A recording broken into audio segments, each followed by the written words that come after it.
You found it. Your home for the best content on your favorite team, the Fighting Tigers of LSU.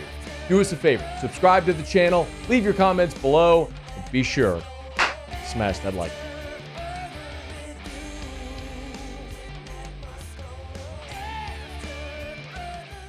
So every year on 3, when they put together their final list, they call it the On 300. It's the top 300 players in the country. Don't look now, but the number 1 player in the country as it all finishes and wrapped up is, in fact, Michigan quarterback Bryce Underwood. Well, Bryce Underwood finishes as the number 1 prospect in the country. Not entirely surprising. But there were some 5-stars. So if you're not familiar, On 3 also puts out 32 5-stars. Every year, without exception, they award 32. That's it.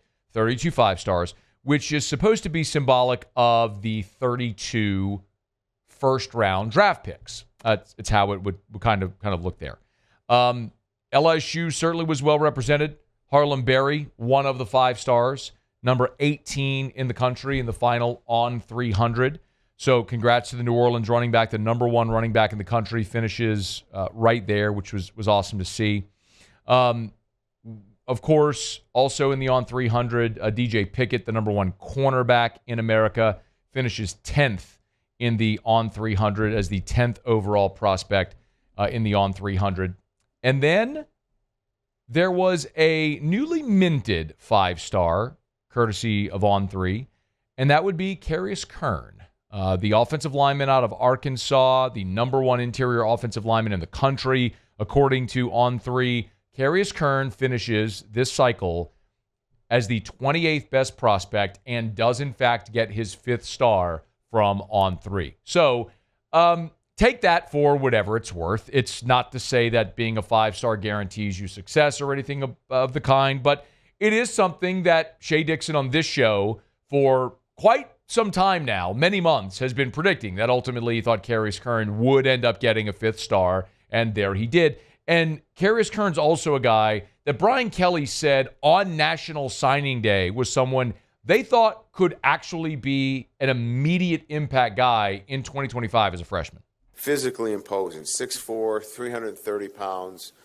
One of the stronger offensive linemen that I've recruited in some time. He is physically strong at the point of attack. He dominates his opponents. If you just turn on his film, he absolutely dominates his opponent. He is physically ready to play in the SEC right now. We'll have to see how the other things come together, but he is physically ready to play. He's a special player.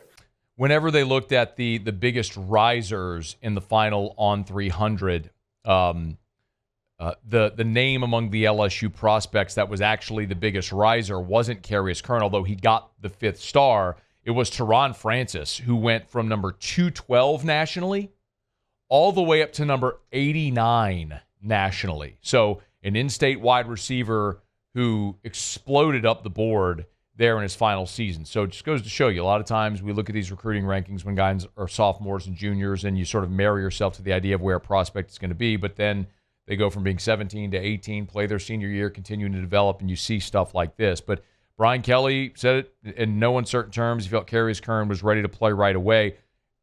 Speaking of Shea, this is Shea on AFR earlier in the fall talking about Carius Curne and actually how it ties in with their relationship with offensive line coach Brad Davis. He is the number 1 player in Arkansas. He's also the number 1 interior offensive lineman in the country on 3. That would give Brad Davis 3 O-line top 100 commits already this cycle. He was committed to Arkansas at one point, visited Baton Rouge in the spring, and a couple of days later backed off that commitment. Now that he's had the official visit, I think things are looking good there. And no shocker, Matt, it feels like every year, because it is, that Brad Davis has been on the staff. He's put together arguably the best position group of anyone on, the coaching staff. Carius Curne, a big part of that, and especially as we know what LSU's losing on the offensive line. This is probably, for me, the most intriguing position group that we'll talk about in spring.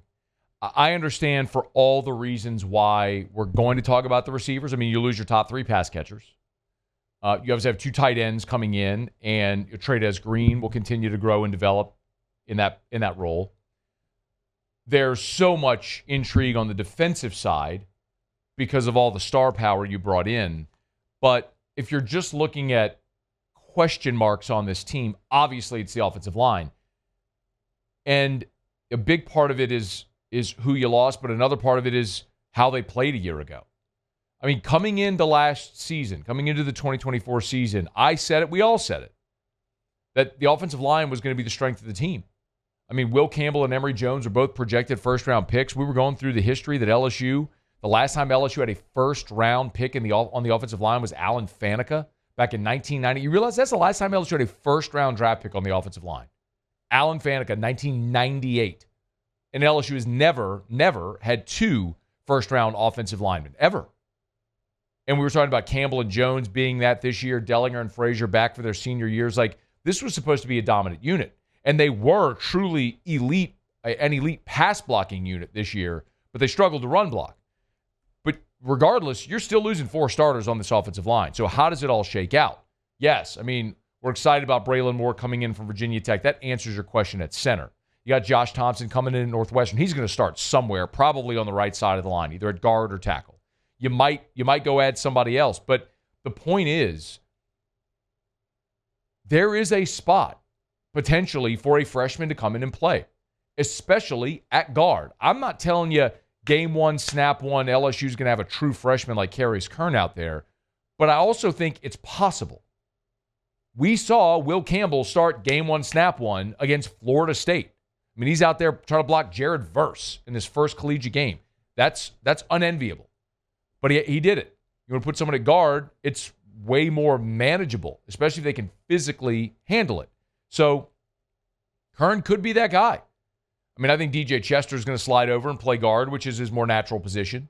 You know, in a perfect scenario, you get another tackle out of the portal. You have Weston Davis, that portal tackle, Tyree Adams battling for the tackle jobs. You look at guard, DJ Chester kicks and plays one guard potentially. Josh Thompson plays the other. Or maybe you have a battle with Paul Mabenga, DJ Chester, and one of the freshmen coming in, Curne, Solomon Thomas. I mean, I haven't even mentioned Bo Bordelon, who's a guy that's going to be going into his fourth year, started the bowl game. Maybe he could try to go win a job at guard. Like, it's a giant question. So when I go back to spring, why it's so important, spring is when we're going to start to sort that out. At least not necessarily win jobs on the offensive line, but at least have a better understanding of your starting position for fall camp.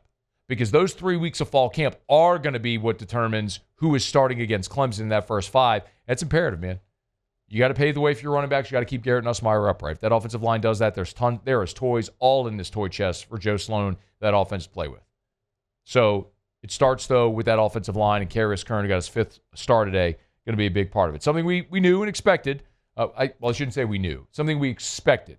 Go figure. Shea Dixon, who works at On3, has been predicting for months that On3 would give Carius Curne his fifth star. Shea might have had an idea of how this was going to go.